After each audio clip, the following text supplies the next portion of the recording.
Bonjour, bienvenue dans l'entretien avec l'émission hebdomadaire sur Infocom.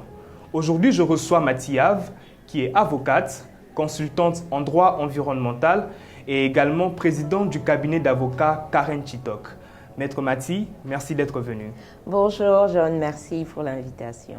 Aujourd'hui, notre sujet est tout à fait particulier parce que nous allons discuter autour de la thématique du thème annuel retenu par l'ONU en marge de la Journée mondiale de la liberté de la presse que nous célébrons d'ailleurs aujourd'hui. Et ce thème qui porte sur la presse au service de la planète, le journalisme face à la crise environnementale. J'ai tenu à vous recevoir puisque vous êtes du domaine, afin d'abord d'explorer cette question de la crise environnementale, mais également de tenter de déterminer quelle serait la responsabilité du journaliste que je suis et pour mes confrères sur cette crise. Alors, d'entrée de jeu, ma question est de savoir, crise environnementale, à quoi réfère-t-elle et pouvez-vous nous décrire quelle est réellement cette crise à laquelle le monde assiste, mais également un petit regard sur ce qui se passe en RDC? La crise environnementale, elle peut être vue sous trois angles, sous trois prismes différents. Donc, il y a le problème de la perte de la biodiversité, qui constitue un défi important, parce que ça affecte nos ressources en tant qu'humains sur cette planète. Il y a la pollution, qui aussi affecte les ressources, parce que les ressources et bien entendu les humains, compris dans les ressources aussi. Et il y a enfin ce qu'on appelle le climat, les perturbations climatiques que nous connaissons suite à l'émission des gaz à effet de serre, effet de l'industrialisation que le monde a connu depuis le 19e siècle. Donc aujourd'hui, ces trois crises, ces trois défis, ces trois challenges constituent la base, le lit de la crise environnementale que nous constatons aujourd'hui, avec ses corollaires à plusieurs niveaux. Ici en RDC, généralement, quand on parle de crise environnementale, on voit beaucoup plus l'aspect de la pollution. Je parle ici de Kinshasa. Mais les deux autres aspects semblent ne pas vraiment être pris en compte. Est-ce que vous le percevez également ou bien c'est une opinion qui est, disons, à faible conscience? Je pense que justement c'est le travail que la presse devrait faire. Ce sont des sujets de recherche dans lesquels la presse devrait s'investir, vulgariser la problématique d'abord de la perte de la biodiversité, parce que en fait aujourd'hui, avec le braconnage, avec la disparition de certaines espèces, pas uniquement des animaux, parce que souvent quand on dit perdre des espèces, on voit qu'il y a moins de gorilles, moins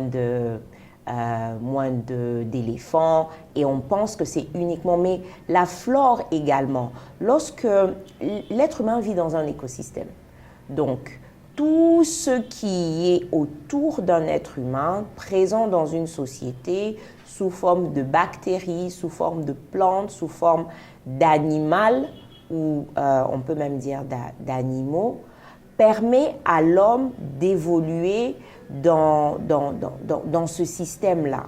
Une fois qu'on change un seul élément, la capacité de survie est affectée et même la symbiose entre ces différents éléments est affectée. Donc, on ne peut pas estimer que la perte de biodiversité ne nous affecte pas, que c'est un problème qui n'est pas évident en République démocratique du Congo. Nous avons quelquefois l'habitude, par exemple, on va prendre un cas concret, de planter des eucalyptus ou des acacias. Ce ne sont pas des espèces endémiques de la République démocratique du Congo. Elles viennent de quelque part, elles évoluent dans un certain écosystème, et lorsque nous les prenons, nous importons ces plantes, ces espèces, nous les introduisons dans notre écosystème, il y a des changements qui s'opèrent en termes de végétation environnante, en termes nutrition pour les animaux qui peut-être dépendaient d'espèces, des espèces qui étaient là antérieurement et qui maintenant peut-être ne pourront plus. Donc ça va même affecter parce que certaines fientes, certains déchets, certaines matières fécales des animaux constituent des engrais. Lorsque vous changez la composition de leur nutrition, vous affectez également le sol, la fertilité des sols. Donc c'est une thématique qui devrait entraîner un intérêt de la part de la presse. À côté de ça, on a le réchauffement climatique, on a les perturbations climatiques. Aujourd'hui, on ne peut pas dire que nous ne sommes pas affectés au niveau de Kinshasa avec les perturbations climatiques. On le voit d'ailleurs en termes des inondations pendant cette période. C'est justement parce que les pays africains sont fortement touchés par les conséquences du réchauffement climatique. Avant de revenir sur la question sur la responsabilité de la presse, parce que c'est le second volet de notre entretien, j'aimerais un peu revenir sur la question toujours de la crise environnementale. Est-ce qu'aujourd'hui, le Congolais en général, le Quinois ou je ne sais dans quelle ville, est-ce qu'il est assez sensibilisé sur cette question qui dérange le lieu où il réside et ne lui permet pas, d'une manière ou d'une autre, d'être en très bonne santé? C'est un débat que j'ai eu dernièrement lors d'un entretien avec plusieurs personnes à qui reviendrait en fait la responsabilité de cette connaissance. Pour moi, autant l'État doit fournir les efforts pour informer la population, autant le citoyen congolais est censé chercher des solutions aux problèmes qui se posent dans sa communauté. On dit à l'article 53 de la Constitution, de notre Constitution, que tout Congolais a droit à un environnement sain. L'État est censé encadrer les mesures dans lesquelles ce droit doit se définir. Mais on dit également, et ça c'est nul n'est censé ignorer la loi. Si nul n'est censé ignorer la loi, le citoyen congolais est supposé être au courant de ses droits et de ses devoirs. Je pense aussi qu'il y a au niveau de la population une part de bon sens qu'on devrait avoir. Prenons le cas de l'insalubrité. Rien n'empêche à ce que chacun de nous, quand il a des déchets sur lui, il mange dans la rue ou il boit de l'eau dans une bouteille plastique, qu'il cherche soit une poubelle aux environs, soit qu'il aille jeter chez lui, parce qu'on suppose que chacun a une poubelle chez lui à la maison, pour que ça puisse être... C'est vrai que le problème de l'enfouissement des déchets, d'une décharge municipale se pose, mais à notre niveau, qu'est-ce que nous faisons pour, par exemple, garder nos rues propres? Après, il y a l'administration qui doit fonctionner, mais est-ce que nous sommes allés voir l'administration pour leur poser le problème? En tant que citoyens, nous nous plaignons beaucoup, mais nous ne poussons pas nos politiques à l'action. Et ça, c'est quelque chose qu'on devrait commencer à faire. Et je l'espère que la presse peut nous aider, parce qu'on dit bien que la presse, c'est le quatrième pouvoir. Tout à l'heure, vous parlez des responsabilités, presse quatrième pouvoir, oui, on l'admet. J'ai dit on l'admet parce que je suis journaliste, nous l'admettons. Mais est-ce que la question de l'intérêt, cet intérêt qu'il faut susciter auprès des Congolais, est-ce que ce n'est pas d'abord une question qui relève du gouvernement avant de revenir au niveau de la presse? Parce qu'au niveau de la presse, on va revenir sur la responsabilité d'ici quelques instants. Est-ce que vous ne trouvez pas que d'abord cette responsabilité se porte au niveau du gouvernement, au niveau des autorités qui doivent pleinement jouer leur rôle? Parce qu'en tant que médias, en tant que journalistes, notre mission est simplement d'informer, des fois d'informer et aussi d'éduquer. Alors, est-ce que la mission de l'éducation ne revient pas d'abord au niveau des autorités? Ok. Je vais me référer à un principe simple, celui des vases communicants. À un moment donné, ça s'équilibre. Lorsque vous voyez qu'il y a des insuffisances, vous pouvez essayer de voir dans quelle mesure pallier. Sinon, vous restez dans le statu quo et personne n'avance. Si aujourd'hui, on doit reconnaître que l'État d'abord doit veiller à ce que justement cette crise environnementale, on arrive à y pallier, mais que l'État a failli à sa mission, qu'est-ce qu'on fait? Qu'est-ce qu'on fait? On subit? Ok, subissons. Jusque quand? Parce que je suppose que l'entretien que nous avons, c'est pour justement aborder la complexité des rapports pour obtenir des résultats. Il y a des choses que nous pouvons faire à notre niveau. Notre État est, disons-le, démissionnaire pour la plupart de ses pouvoirs, de ses attributions. Mais on continue à vivre ou pas? Bon, c'est pas moi la journaliste ici, je devrais pas poser de questions, mais on peut se poser cette question. Comment est-ce qu'on avance? Comment est-ce qu'on se sort de cette situation? Et je pense que nous devons apprendre en tant que citoyens à être pragmatiques. Lorsque l'État ne peut pas nous apporter de solutions, nous devons aller vers l'État et lui proposer des solutions. En tant que spécialiste du domaine, pour que cette fois-là, l'audience, les Congolais, la population puissent suivre des infos liées à l'environnement à 100%. J'abonde dans votre sens. Mais je voudrais vous rappeler, vous êtes du domaine, que les médias, ça ne fonctionne pas sur le principe de la gratuité. Donc, je pense qu'il faut arriver à susciter ce besoin dans la population, les auditeurs, les téléspectateurs, les internautes, pour s'informer sur ces questions environnementales. Et ça, je pense qu'au niveau de la presse ici chez nous, il y a assez d'intelligence pour pouvoir orienter les gens vers cette démarche-là.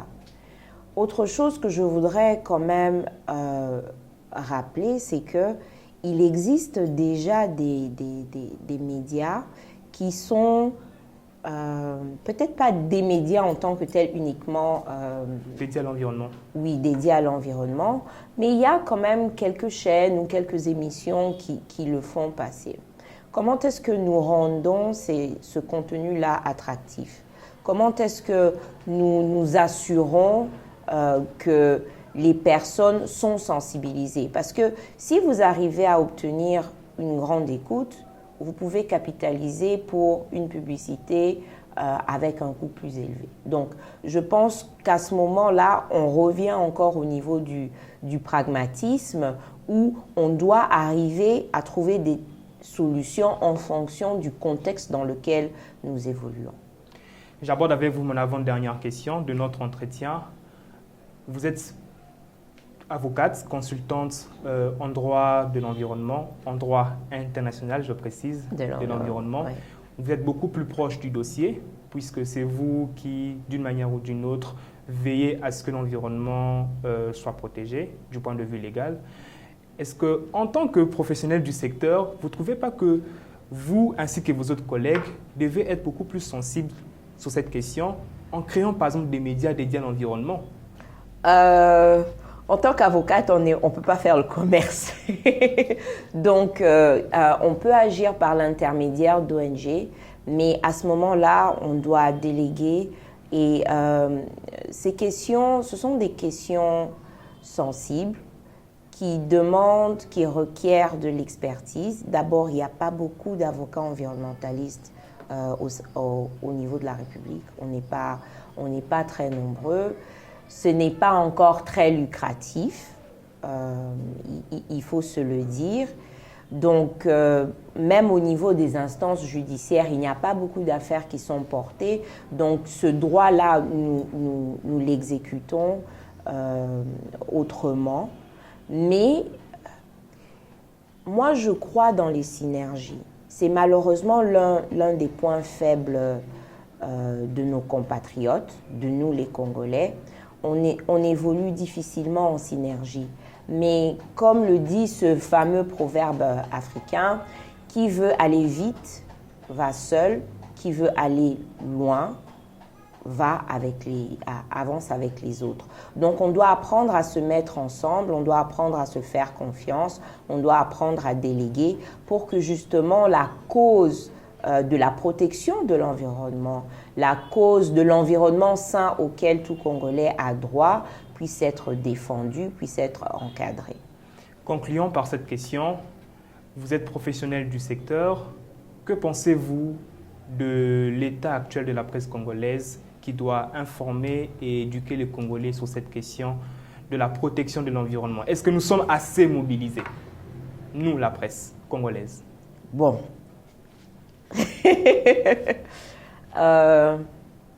Je pense que comme partout ailleurs, il y a quelques failles. Je pense qu'aujourd'hui, on a une diversité d'acteurs au sein de la presse congolaise. Et je me dis qu'il y a toujours moyen de faire mieux. Ce que j'apprécie aujourd'hui, c'est de voir que beaucoup savent se serrer les coudes dans les situations difficiles, que ça va dans tous les sens. Moi, je le prends positivement parce que ça veut dire que les gens vont se spécialiser dans des domaines divers. Après, il faut une bonne régulation. Il faut que la presse aussi ait le courage de dénoncer. Ce n'est pas toujours le cas. Il faut qu'il y ait un peu plus de journalistes d'investigation. C'est très important parce que ça élève le niveau de la masse critique. Et ça, pour avoir un développement cohérent, on a besoin d'individus qui savent faire la part des choses, qui ont un esprit critique. Et la presse est un moyen évident pour atteindre cet objectif-là. Donc moi, j'encourage tous les membres, tous les acteurs du secteur de la presse congolaise à s'informer, à continuer à se former, à donner le meilleur d'eux-mêmes et à être de vrais patriotes. Maître Maty, aujourd'hui je vous ai reçu pour qu'on discute sur la question du thème annuel retenu par l'ONU sur la Journée mondiale de la liberté de la presse. Ce thème qui porte sur la presse au service de la planète, le journalisme face à la crise environnementale. Je vous remercie pour vos contributions et ce sera un plaisir de vous recevoir très prochainement. Merci à vous, bonne fête. Merci beaucoup. À très bientôt sur vos écrans. Merci.